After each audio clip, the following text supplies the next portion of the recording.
मुझे लगता है आज की कहानी जब मैं ख़त्म करूँगा उसके बाद कुछ आपके कमेंट्स में, हालांकि बहुत ज़्यादा कमेंट्स में पढ़ता नहीं हूँ, मेल ज़्यादा पढ़ता हूँ, और मेल में ज़रूर कुछ बातें आज होंगी।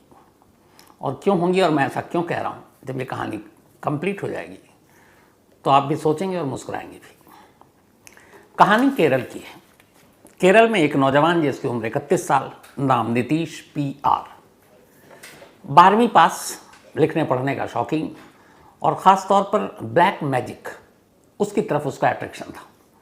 तो ब्लैक मैजिक के बारे में उसने खूब पढ़ा लिखा, रिसर्च किया, और इसके बाद उसने एक नॉवल लिखा। नॉवल का नाम था महामंथरिकम। महामंथरिकम नॉवल लिखने के बाद अब नीतीश ने डिजिटल स्टोरी टेलिंग प्लेटफॉर्म पर, ऐसे बहुत सारी प्लेटफॉर्म हैं जिस पे लोग कहानियाँ सुनाते हैं ऑडियो के ज़रिए।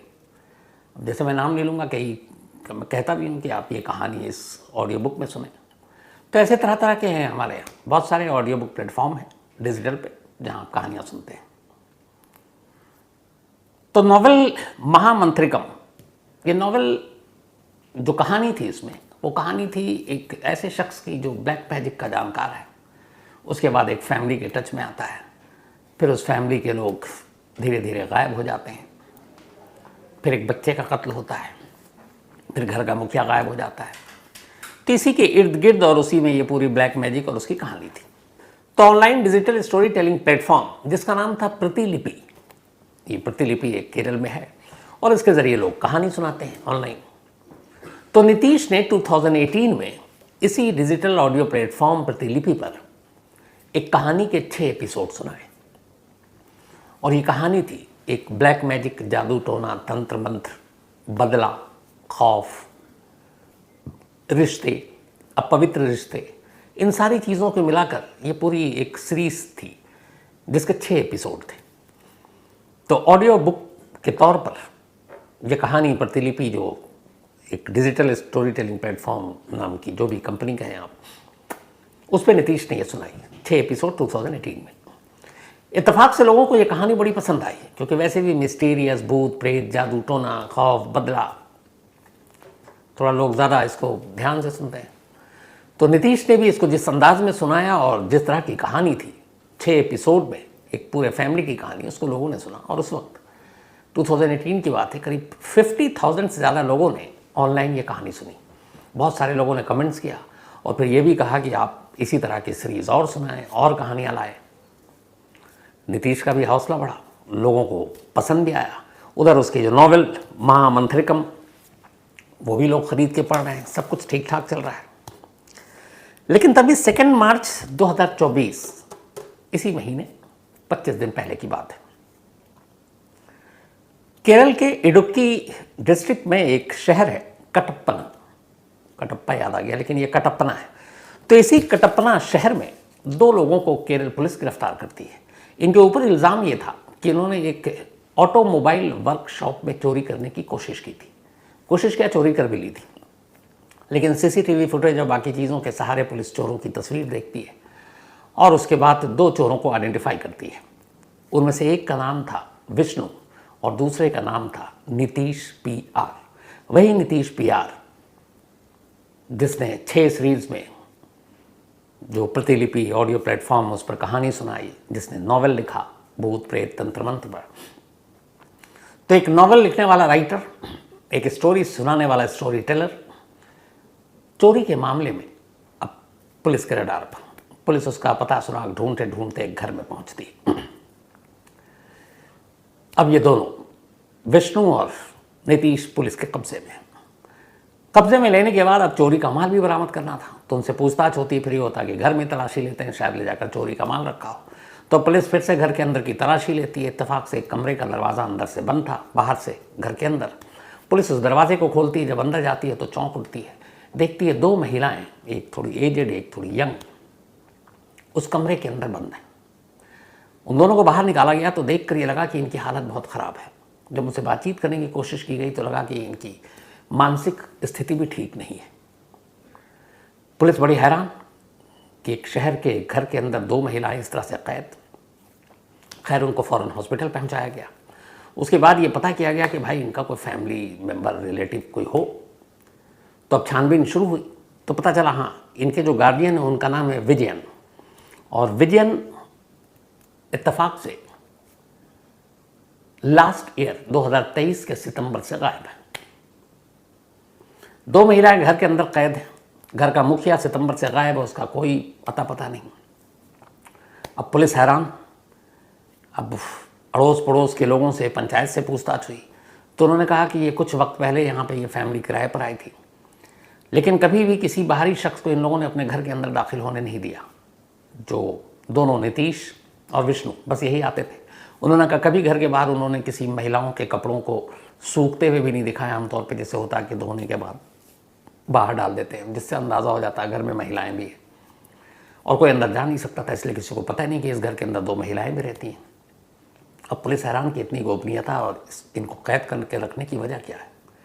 अब पुलिस उन दोनों से पूछताछ करती है। पुलिस फिर हैरान हो जाती है। पता चला कि जो नीतीश के साथ दूसरा उसका साथी चोर विष्णु, वो कोई और नहीं है बल्कि उन्हीं 2 महिलाओं में से एक का भाई और एक का बेटा है। अब एक बेटे ने और एक भाई ने अपनी ही माँ और अपनी बहन को एक घर में कैद कर रखा है, और इस हद तक कैद कर रखा कि उनकी दिमागी हालत भी ठीक नहीं रही।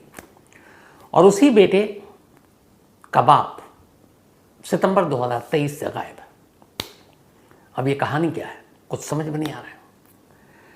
दोनों चोर, दोनों से पुलिस ने पूरी पूछताछ कर ली, तमाम कोशिश कर ली। अब नीतीश के बारे में पुलिस ने कहा कि ज़रा इसको छानबीन करो, तो पता चला नीतीश उसी केरल के इडुक्की डिस्ट्रिक्ट का रहने वाला था, कटप्पना शहर का। 12वीं तक उसने पढ़ाई की। पढ़ाई के बाद 12वीं के बाद वो इधर उधर भटकता रहा। फिर उसे अचानक ब्लैक मैजिक का शौक़ हुआ। उसने उसके ऊपर स्टडी करना शुरू किया, पढ़ाई लिखाई करना शुरू किया। फिर उसी कटप्पना शहर में रहने वाले विजयन के वो संपर्क में आया। विजयन के घर में विजयन, उनका बेटा विष्णु और उनकी पत्नी और बेटी थी। तो ये वो भी कुछ जादू टोना तंत्र मंत्र पर बिलीव करते थे। नीतीश ने उन्हें कुछ ऐसी बातें बताई कि विजयन का उस पर भरोसा कायम हो गया कि ये शख्स बहुत ज्ञानी है, बहुत कुछ जानता है। अब वो उसके ब्लैक मैजिक में जो वो कहता उसकी मदद करते हैं, उनको लगता है उनकी ज़िंदगी पलट जाएगी, सब अच्छा होगा। तो जब ये दोनों रिश्तों के बारे में पता चला तो पुलिस ने फिर हर तरफ से पड़ताल करने के बाद अब तसल्ली से जब पूछताछ की तो आखिरकार पुलिस की नज़र जाकर ठहरी उस नॉवेल पर, जो नॉवेल जिसका नाम महामंत्रिकम, जो नीतीश ने लिखा। अब ये विजयन की पूरी फैमिली की कहानी जो पुलिस ने जांच की, पता चला ये 4 लोग हैं फैमिली में, सब कुछ ऐसा है, एक बेटी है, पत्नी है, और ये भी तंत्र मंत्र के शौकीन। उनके अंदर भी कुछ मतलब कुछ पाने की हसरत इसी काला जादू के ज़रिए। इत्तेफाक से इस नॉवेल का पूरा थीम यही था, और इस नॉवेल की पूरी कहानी जो थी, जो नीतीश ने लिखी थी, वो एक फैमिली की ही कहानी थी। कैरेक्टर के नाम बदले हुए थे, लेकिन उसके नॉवेल में भी 4 कैरेक्टर थे, इस घर में भी 4 कैरेक्टर थे। उसके नॉवेल में भी लगभग सबकी उम्र जो बताई गई थी वैसे वैसी उसके कैरेक्टर की उम्र थी। तो पुलिस को लगा कि ये कैसे हो सकता है। बात 2018 की है जब ये नॉवेल लिखी गई, 17 के एंड में, और 18 में उसने ऑनलाइन ये कहानी भी सुनाई। पुलिस को लगा कि कहीं ना कहीं जो इस फैमिली की कहानी है वही इस नॉवेल की कहानी है। लेकिन फिर पुलिस का माथा ठनका। उस नॉवेल में कुछ और चीज़ें थी। उस नॉवेल में था एक न्यू बॉर्न बेबी का मर्डर, कत्ल, कि जिसके पैदा होने के 3-4 दिन के अंदर अंदर उसका कत्ल हो जाता है। यह उस नॉवेल में लिखा हुआ था। अब पुलिस को लगा कि इस घर में 4 लोग, विजयन, उनकी वाइफ, उनकी भी उम्र 60 के आसपास, बेटा विष्णु, उसकी शादी नहीं हुई, और एक बहन विष्णु की और विजयन की बेटी जो कि कुमारी है। तो इस घर में फिर न्यू बॉर्न बेबी कहाँ से आ सकता है। अब पुलिस ने इसकी तफ्तीश करनी शुरू की। इस दौरान में दिक्कत यह आई कि कई घर विजयन की फैमिली ने बदल डाले थे। उनका अपना घर था जिसको उन्होंने बेच दिया करीब 80 लाख रुपए में उस दौर में। फिर उन्होंने किराए का घर लिया, और लगातार नीतीश इनके साथ साथ रहता था। तो साथ होना, घर बेचने, ये सारी चीज़ें एक साथ आ रही हैं। लेकिन पुलिस को परेशान कर रही है उस नॉवेल का वो कैरेक्टर जो 4 दिन या 3 या 4 दिन का एक बच्चा है और जिसकी मौत हो जाती है। पुलिस को लगा कि अगर नॉवेल के हर किरदार, पूरी कहानी का बेस विजयन की फैमिली से मिल रहा है तो फिर इस बच्चे का सच भी कहीं ना कहीं तो होगा। अब पुलिस ने और कुरेदना शुरू किया। इस जांच के दौरान अब पुलिस के पास बहुत सारी जानकारी मिल चुकी थी। अब लगा कि पुख्ता सबूत अगर हासिल करना है तो इन दोनों में से किसी एक का मुंह खुलवाना होगा, विष्णु और नीतीश। नीतीश बेहद घाघ था, पुलिस को लग गया था कि ये घुमा रहा है, और ब्लैक मैजिक ये वो तो पुलिस वालों को ही दिखाना शुरू कर चुका था। तो विष्णु, पुलिस ने उसके इमोशन को जगाने की कोशिश की कि तुम्हारा फादर गायब है, तुम्हारे घर में तुम्हारी दो जो बहन और माँ है उनकी हालत ऐसी है, कैद है, तुम कैसी औलाद हो। आखिरकार विष्णु टूट गया और फिर उसने कहानी सुनाई। जब उसने कहानी सुनाई तो फिर नीतीश के पास भी कोई चारा नहीं था। अब नीतीश ने भी फिर अपनी कहानी सुनाई, और जो दोनों ने कहानी सुनाई वो कहानी अब आपको मैं सुनाता हूँ। 12वीं की पढ़ाई के बाद अचानक ब्लैक मैजिक का शौक हुआ। उसके बाद वो काला जादू के लिए तंत्र मंत्र ओझा इन सब के चक्कर काटने लगा। इसी दौरान वो इधर उधर भटकता, बहुत सारे परिवारों से मिलता, उनसे कहता कि आपके दुख दर्द ये सब दूर कर दूंगा। कुछ कुछ वो करता, लोग उससे प्रभावित होते। और इसी दौरान एक रोज़ इत्तफाकन उसकी मुलाकात विजयन फैमिली से हो गई। जब विजयन फैमिली से हुई तो उसने इत्तफाक से विजयन फैमिली के लोग भी की कमज़ोर कड़ी यही सब ब्लैक मैजिक तंत्र मंत्र ये था कि इससे उनकी बेटी की शादी अच्छी जगह हो जाए, बेटे को अच्छी नौकरी मिल जाए। अब यहाँ पे नीतीश ने उनके इस कमज़ोरी से खेलना शुरू किया और उसने कुछ कुछ चमत्कार टाइप की चीज़ें दिखाई, वो प्रभावित होते गए। अब उसका घर आना जाना शुरू हो गया। इसी दौरान में जब घर आना जाना शुरू हुआ तो विजयन की बेटी के साथ नीतीश के रिश्ते कायम हो गए। अब दोनों एक दूसरे से प्यार करने लगे और उसका अंजाम ये हुआ कि 2016 में विजयन की बेटी ने एक बच्चे को जन्म दिया। अब चूंकि शादी हुई नहीं, समाज बिरादरी में क्या कहें। अब ये बात नीतीश और विजयन को भी पता थी और विष्णु को भी, लेकिन ये परिवार इतने चंगुल में आ चुका था कि नीतीश ने कहा कि ये सब उसके ब्लैक मैजिक का एक पार्ट है। उसके बाद जब चौथा दिन हुआ था उस बच्चे को जन्म हुए तो नीतीश ने बाकायदा विजयन और विष्णु के साथ मिलकर उस बच्चे का मर्डर किया और उस बच्चे का कत्ल करने के बाद उसे ले जाकर दफना दिया। यानी इस कत्ल में खुद विजयन और विष्णु ने उसका सपोर्ट किया और साथ दिया, और ये सब कुछ ब्लैक मैजिक के नाम पर। अब इसके बाद पूरी तरह से विजयन और विष्णु नीतीश के कंट्रोल में था। वो जैसा कहता वो लोग वैसे ही करते। फिर उसने कहा कि इस घर में कुछ गड़बड़ है, इस घर को छोड़ो और एक नया घर लो, इसको बेच दो। उन्होंने घर बेच दिया, पैसे किराए पे लिया, उसके बाद उस पैसे का इस्तेमाल नीतीश ने भी किया। धीरे धीरे वक्त बीता। अब उसने कहा कि ये जो काला जादू और सारी चीज़ें हैं ये इशारा कर रही हैं कि हमें कुछ चोरी करनी चाहिए। विष्णु तैयार हो गया क्योंकि वो भी बुरी तरह से उसके शिकंजे में था। उसके बाद उसने कई जगह चोरी की। धीरे धीरे उसने अपने इस क्राइम में विजयन को भी शामिल कर लिया और ये सिलसिला चलता रहा। उधर काला जादू और ब्लैक मंत्र जो भी था उसके नाम पर उनके घर की दोनों महिलाओं के दिमाग पे असर होना शुरू हो चुका था। फिर लगा कि अड़ोस पड़ोस के लोग क्या कहेंगे, घर बेचकर इसने दूसरी जगह किराए पर घर लिया, फिर तीसरी जगह लिया। फिर 2018 आते आते इसने नॉवेल लिख डाला इसी घर की कहानी और उस 4 दिन के बच्चे के ऊपर। और फिर बाकायदा उसको मौका मिला, उसने जाकर ऑनलाइन ऑडियो प्लेटफॉर्म पर वो कहानी सुना दी। इसके बाद भी ये सिलसिला चलता रहा। फिर इसने घर बदला ताकि शक न हो। विजयन भी साथ थे, लेकिन अगस्त 2023 में विजयन को एहसास हुआ कि शायद नीतीश के चक्कर में वो अपना घर बार सब कुछ बर्बाद कर रहे हैं और ये काला जादू और ये सब कुछ नहीं है। उनकी पत्नी, उनकी बेटी, इन सब की भी ज़िंदगी ख़राब हो रही है। बेटा भी चोरी के रास्ते पर चल पड़ा है और अब एक तरह से वो उन लोगों के ऊपर रूल करने लगा था, क्योंकि बहुत सारे राज का भी भागीदार था वो, कि मैं तो फंसूंगा, तुम लोग भी अंदर जाओगे, ये कत्ल किया इसमें तुम दोनों भी शामिल हो। तो वो सब परेशान। लेकिन अगस्त 2023 में विजयन ने अचानक फैसला किया कि अब वो और नीतीश का साथ नहीं देंगे और उन्होंने नीतीश से कहा कि अब तुम हमारी ज़िंदगी से निकल लो। नीतीश को एहसास हो गया कि अब विजयन शायद कहीं जाकर पुलिस तक को कुछ बात ना बता दे। उसने विष्णु को कहा कि देखो, अगर तुम्हारे बाप ने कुछ खोला तो मेरे साथ साथ तुम्हारी ज़िंदगी बर्बाद होगी। इसके बाद दोनों ने तय किया कि विजयन को रास्ते से हटा देते हैं। एक बेटे ने अपने बाप के कत्ल में एक जादू टोना करने वाले का साथ दिया। इसके बाद अगस्त 2023 में